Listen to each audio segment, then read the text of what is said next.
Hey there, Sarah Jo here, and today I'm going to show you how to do the slip stitch. Some people use this term interchangeably with the ladder stitch, which I did a separate video on that and you can find it in the description below.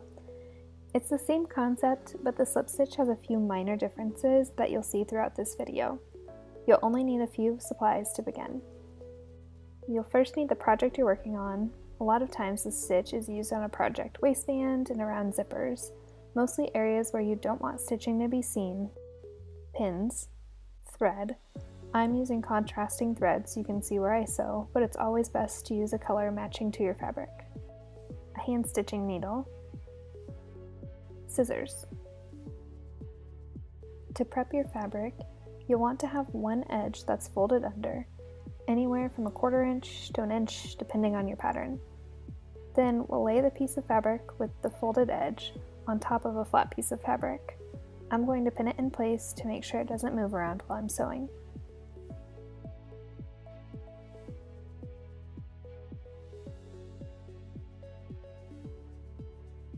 Next, I'm going to thread the needle so the two ends of the thread meet. This creates a double layer of thread and a more sturdy stitch.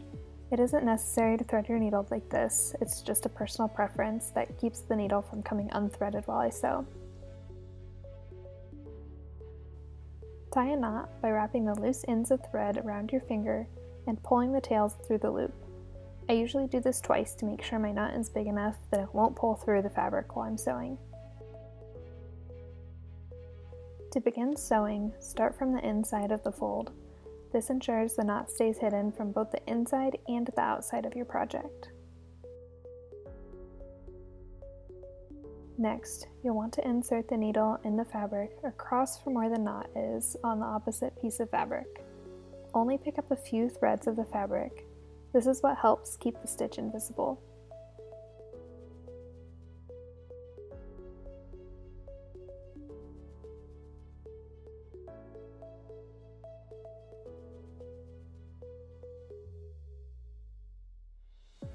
Next, you'll insert the needle back through the fold of the fabric directly across from your previous stitching, on the opposite piece of fabric, this time taking a 1/4 inch stitch.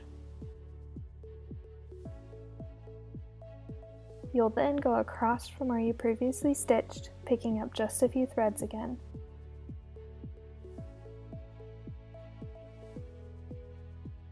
And then back through the fold of the fabric, taking a 1/4 inch stitch.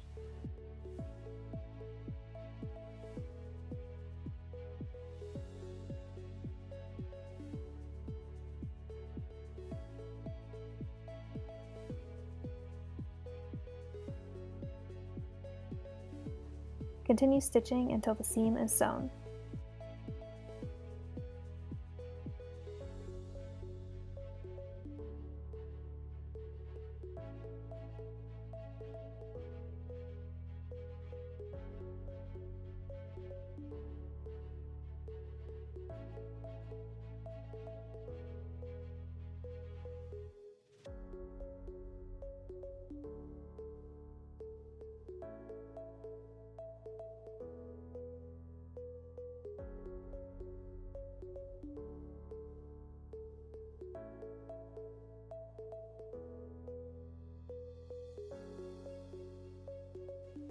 To finish, tie a knot by taking a small stitch.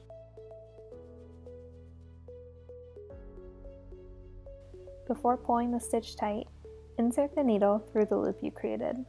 Pull it tight. Repeat another time through the same stitch to secure the knot.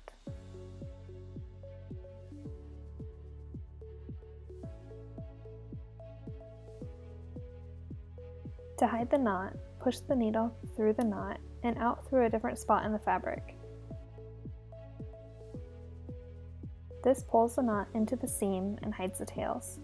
Cut the thread and trim any remaining visible threads. You can still see my stitching line since I'm using red thread, but if you use a similar color thread as the fabric, your stitches will be virtually invisible.